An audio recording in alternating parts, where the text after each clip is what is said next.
today in our boasted modern civilization, we are facing just exactly the same problem, just exactly the same conflict between two schools of philosophy that they faced in the earliest days of America.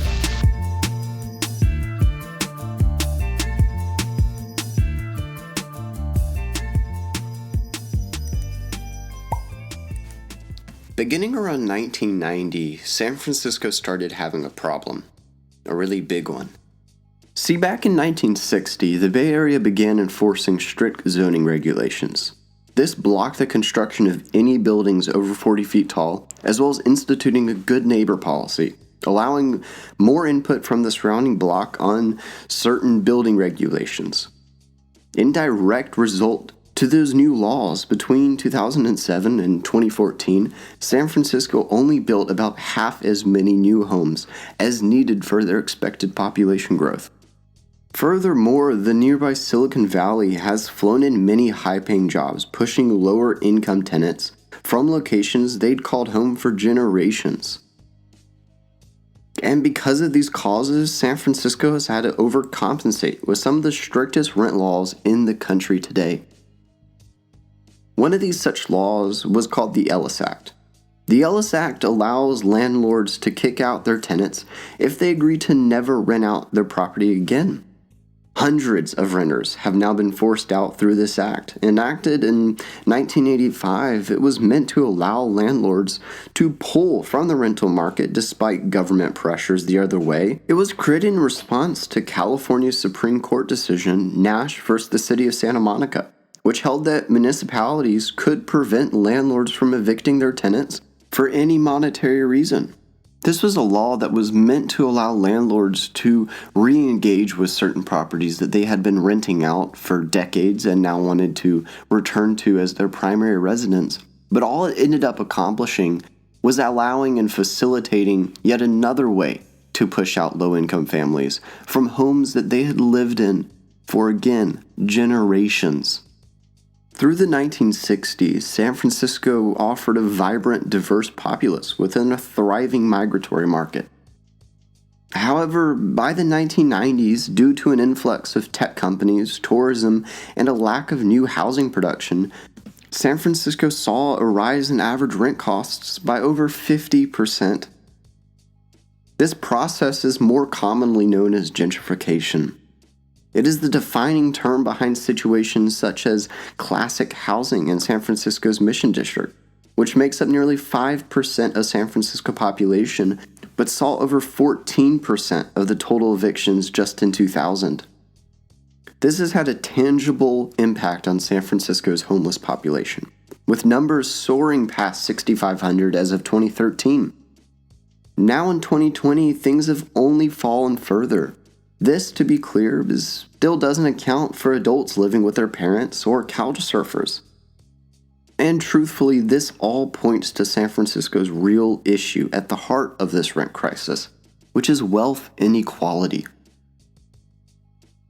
See, the Brookings Institute found that San Francisco is the second most unequal city in America behind only Atlanta.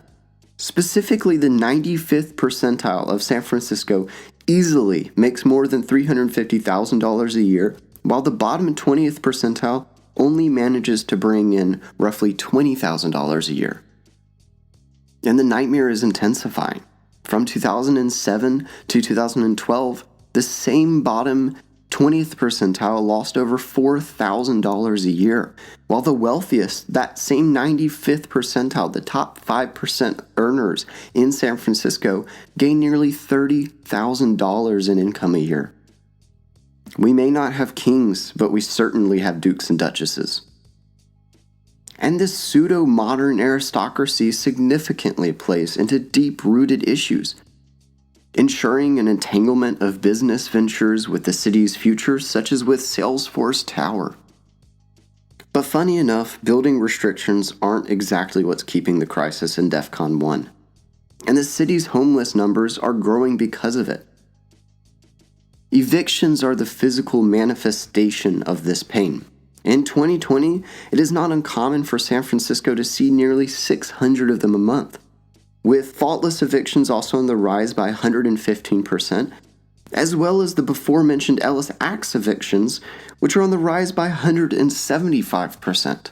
Again, these are both faultless evictions, meaning that the tenant or renter had no missed payments, they had no overages, they had no credit issues. They were simply being pushed out because that landlord either wanted to increase the monthly rent costs or move into the property once more as their form of primary residence, something that is becoming more and more common in San Francisco as landlords are becoming less capable of holding two properties.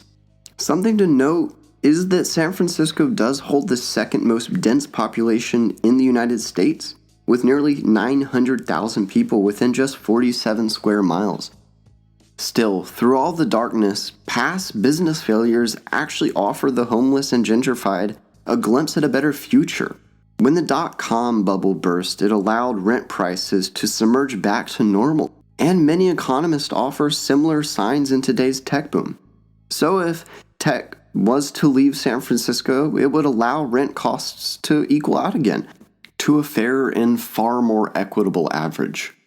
So then maybe this issue will fall away naturally, but San Franciscans have proactively tried to create legislation as well. 2 propositions have been forwarded to the populace, Prop F being built to restrict Airbnb-type housing, while Prop I was planning to have blocked all housing developments in the San Francisco Mission District for 18 months. However, both of these propositions were struck down by San Franciscans, saying that it didn't do enough to address the underlying reasons that these propositions were having to be invoked in the first place.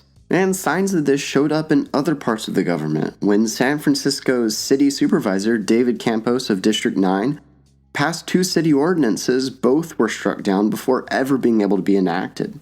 And as a sort of last-ditch governmental effort, San Francisco's mayor, Ed Lee, committed to building 30,000 new affordable housing units by 2020 with a $310 million city bond to fund more quote-unquote below-market housing.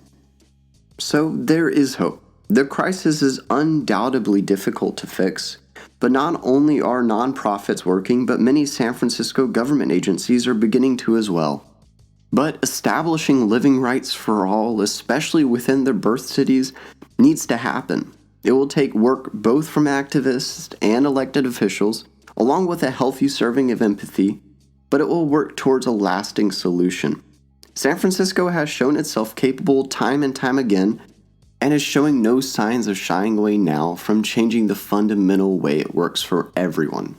And if the city continues to live up to those lofty ideals, there is no doubt that this crisis will be solved.